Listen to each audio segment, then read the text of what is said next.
હવાર પડી ગઈ છે ને સવારના વાગ્યા છે 11 ને આપણે 11 વાગે વ્લોગની શરૂઆત કરો છો. હેલો યુટ્યુબ ફેમિલી, સ્વાગત છે તમારું બધાના અમારા નવા વ્લોગમાં.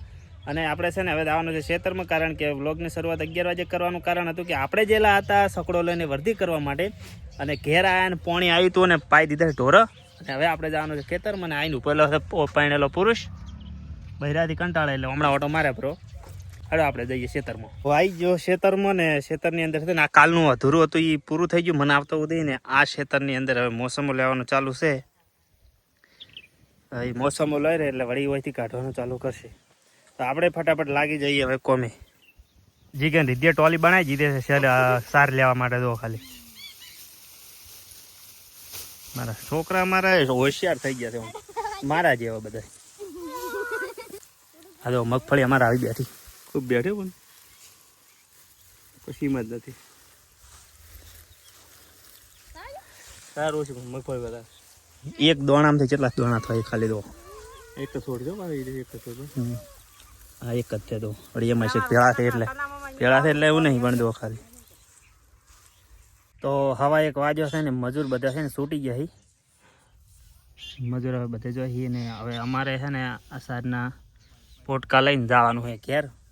અને મજૂરને લગભગ તો લઈ જવાના હોય ભેગો જ ઘેરે, કારણ કે જમવાનું ઘેરે છે. કારણ બપોર પછી છે આપણે મજૂર રહેવાના નથી, એટલે આપણે ઘરે લઈને જવાના હી. તો આપણે હવે જઈએ ઘરે જઈને મળીએ. મારે ભાઈ એ પોટકો એવો ભોજન ઉપડાયા છે હમણાં વેરાઈ રહ્યા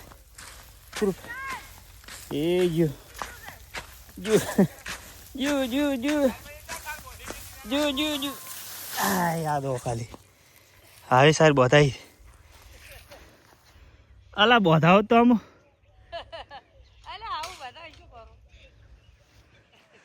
છૂટી ગયું. બોલો કડી મહેનત.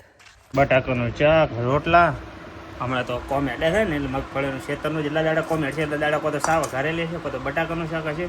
એવું બધું છે નોર્મલ મળી રહે ને સસ્તા. અમને મજૂર હોય એટલે બધું ચાલવાઈ રહે, હાસવાઈ જાય એમ.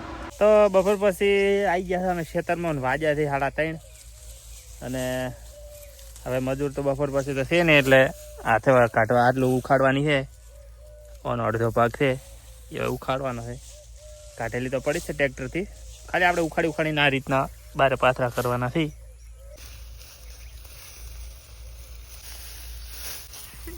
આ છે ને હવે વાકી કેળે છે ને કેળમાં ટચાકીઓ ના પડી જાય ને એટલે હવે આપણે બેઠા બેઠા ઉખાડા. કેળો ફાટી જાય છે.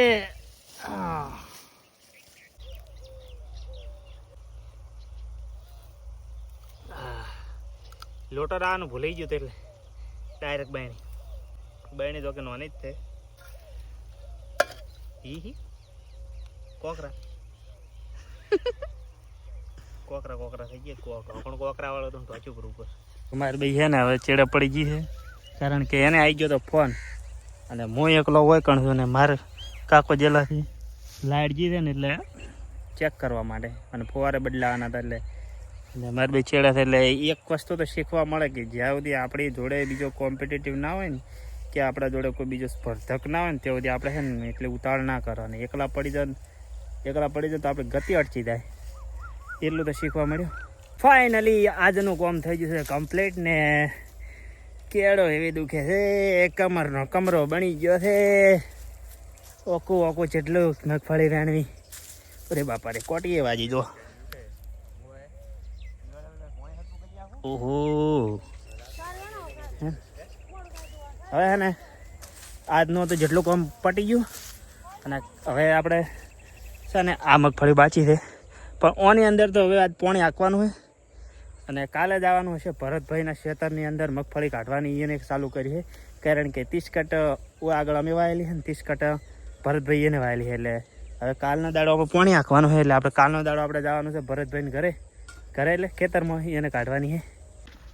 સાર લઈને થઈ ગયા હતા ઘર બાજુ રવાના. અને હવે હોજ પડી ગઈ નથી તો ઘરે જઈને પાણી ગરમ કરીને નાહવાનું છે, કારણ કે હું ઊંચો થયો છું એમ. આ કે હાલત ખરાબ થઈ ગઈ. ખાલી તો વાઈટ શર્ટ ને ઉપરથી લાગે એટલું મેલું નહીં. તો ઘરે આવી ગયા ને આપણે છે ને નાહવા માટે મેલી દીધી છે પાણી ગરમ, કારણ કે આપણને તો કોણ કરી હાલે, આપણે જાતે જ કરવાનું હોય.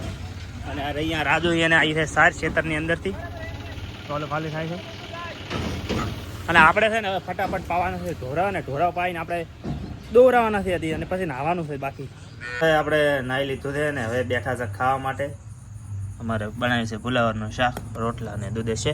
અને બીજું એમ કે હે ને કોમ કરી કરીને મગફળીનું હે ને આ જો નખની બાજુ ને સોલાઈ ગયું છે, એટલે હે ને ખાવામાં તકલીફ પડે, અંદર અડે ને તો બળે છે, બળતરા બધાને પાસે નહીં ભાઈ. તાર શું મગફળી ઉપાડી? હા તો ખાવામાં તકલીફ પડે. આપણે તો ઉઠતા ચાહી. શું થયું? ઉઠતા ચાહી. એ તો હવે શિયાળો આવ્યો છે, બધું રહેવાનું નહીં. રાતના વાગ્યા છે 3 અને રાતે 3 વાગે હું આવ્યા છું ટોકે પોણી પીવા. કેમ કે હે ને હું ઊંઘી ગયો તો રાતે 9-10 વાગે ઊંઘી ગયો તો એડિટિંગ કરતાં, કેમ કે આખો દિવસ કોમ કરીને થાક લાગે, એટલે હવે 3 વાગે ઉઠ્યો છો. બાકીનું એડિટિંગ હવે કરી લઈશ. અને આપણા બ્લોગમાં આટલું જ. અને તમને વિડીયો ગમે હોય તો લાઇક, કમેન્ટ, શેર, સબસ્ક્રાઈબ કરી દેજો. હું મળું તમને નેક્સ્ટ વિડીયોમાં. ત્યાં સુધી બધાને જય માતાજી, બાય બાય.